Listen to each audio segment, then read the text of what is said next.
Hi hello welcome back to Priyanka life style. இப்போ நம்ம என்ன பார்க்க போகிறோன்னா சாம்பார் ரைஸ் எப்படி செய்ய போகிறோன்னு சொல்லிட்டு பார்க்கலாம். இப்போ தேவையான இன்க்ரீடியன்ட்ஸ் எல்லாம் எடுத்து வச்சாயிடுச்சு.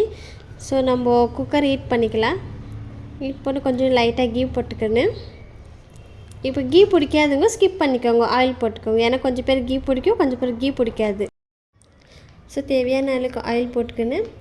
ஆயில் கொஞ்சம் ஹீட் ஆகட்டும். கடுகு போட்டுக்கலாம், கொஞ்சம் சீரகம் போட்டுக்கலாம். சீரகம் என்னத்துக்கு போகிறோன்னா ஃப்ளேவர் நல்லாயிருக்கும் சாம்பார் ரைஸ்க்கு, அதுக்காக தான் சீரகம் யூஸ் பண்ணுறோம்.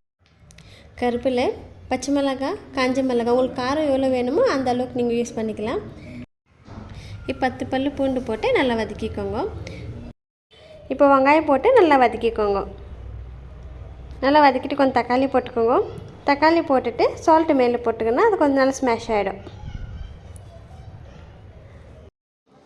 இப்போ நல்லா வதக்கிட்ட பேருக்கு மசாலா போட்டுக்கலாம். மிளகாத்தூள், மஞ்சாத்தூள், சாம்பார் பவுடர் வந்து இப்போ நம்ம எம்டிஆர் தான் யூஸ் பண்ண போகிறோம். எம்டிஆர் யூஸ் பண்ணால் டேஸ்ட் கொஞ்சம் நல்லாயிருக்கும். ஸோ எம்டிஆர் யூஸ் பண்ணிக்கோங்க. நல்லா வதக்கிட்டு இப்போ நம்ம 2 பருப்பு யூஸ் பண்ண போகிறோம். 2 பருப்பு என்னென்னா சிறுபருப்பு ஒன்று, துவரம் பருப்பு ஒன்று. சிறுபருப்பு என்னத்துக்காக யூஸ் பண்ணுறோன்னு டேஸ்ட் நல்லா இருக்கும், அதுக்காக தான் சிறுபருப்பு யூஸ் பண்ணுறோம்.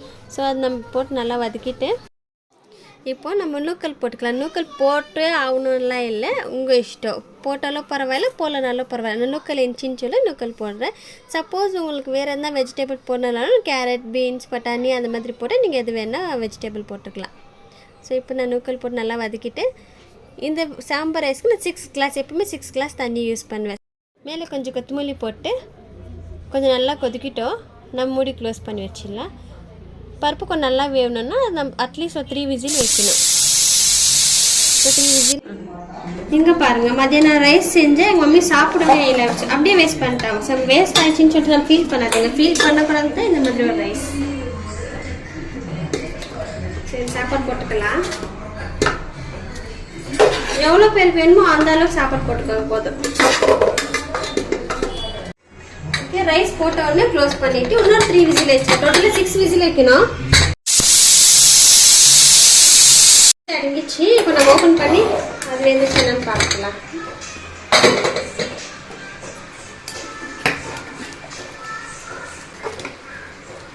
இப்போ சாம்பார் ரைஸ் ரெடி ஆயிடுச்சு.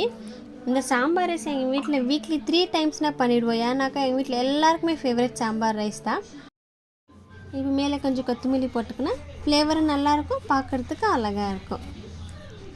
நல்லா மிக்ஸ் பண்ணிக்கோங்க. பிளேட்டில் சர்வ் பண்ணுறதுக்கு முன்னாடி என்னோடய சேனலை நீங்கள் லைக் பண்ணி, ஷேர் பண்ணி, கமெண்ட் பண்ணி, மறக்காமல் சப்ஸ்கிரைப் பண்ணுங்கள். அப்போ தான் நான் போடுற வீடியோஸ் உங்களுக்கு நோட்டிஃபிகேஷனில் வரும். இப்போ பிளேட்டில் சர்வ் பண்ணிடலாம். நீங்கள் சாப்பிடும் போது மேலே கீ போட்டுட்டு சைட் டிஷ்க்கு அப்பளவோ இல்லை பிக்கலோ வச்சு சாப்பிட்டா சூப்பராக எம்மியாக இருக்கும். கண்டிப்பாக நீங்கள் வீட்டில் சாம்பார் ரைஸ் ட்ரை பண்ணி பாருங்கள், சூப்பராக இருக்கும். தேங்க்யூ ஃபார் வாட்சிங்.